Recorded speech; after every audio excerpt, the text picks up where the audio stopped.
Hi, I'm Kiva Hunt and I use he, him pronouns. Hi, I'm Gabriella Hennessy and I use she, her pronouns. Welcome to the fourth video of our Mental Health Awareness Week series. Yesterday we talked about how to look after yourself, and today we're going to be talking about how you can help others. Don't forget to go past the PTA Centre at lunch to do some colouring and get a hot chocolate from the TC Beanies for a gold coin donation. I'm sure all of you know at least one person, if not more, who have struggled with their mental health at one point or another. A lot of the best support we can get is from those around us, but often this can be overwhelming and we don't know what to do. Here are our best tips.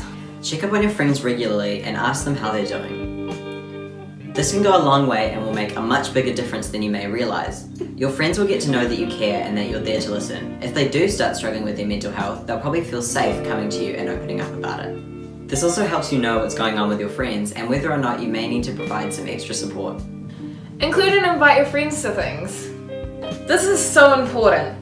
Often when someone is struggling, they'll be more withdrawn and will tend to isolate themselves. By inviting them to hang out, you make it easier for them to look after their social well-being. Sometimes they may not feel up to it and will turn you down, but that's alright. By continuing to invite them to things, they know that you're still there for them and that you still care.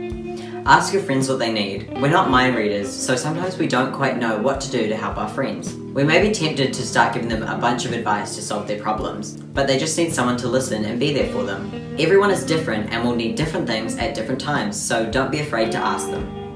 Look after yourselves.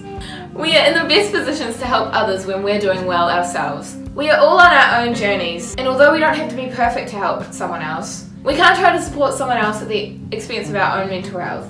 So how about when you think it's time for your friend to get some professional help? We asked Maggie, one of our school counsellors. So a lot of the time when people are trying to help their friends and stuff, they'll notice, this might be a bit more than I can handle, they should probably talk to someone. So what advice would you give to that? If a student is concerned about a friend, again, it's an individual thing. The student has to be comfortable. The student can determine if they want to come next week or the week after. We will always give the opportunity for the student to come with somebody else. To sum up Maggie's advice, try to get them there on their own terms and allow them to take control of what happens in regards to their mental health. They can talk to a trusted adult, a school counsellor, and they can go alone or with a friend. As long as they're not at risk, they can take as long as they need to get this help, but they may need some support from you in the meantime. But what if they are at risk? Again, we ask Maggie. And what should a student do, if they're starting to get worried about their friends' safety and stuff like that? It's a lot for anyone to carry if somebody is really concerned about anyone who might be at risk. But anyone feels that their friend is at risk, they need to let somebody know. That could be one of us counsellors, or it could be a trusted teacher or a dean. We will try to approach carefully, of course, without causing too much additional distress to the student. It's always important for a young person not to carry the weight of somebody else's distress. To sum up Maggie's advice, first see if they're willing to talk to someone.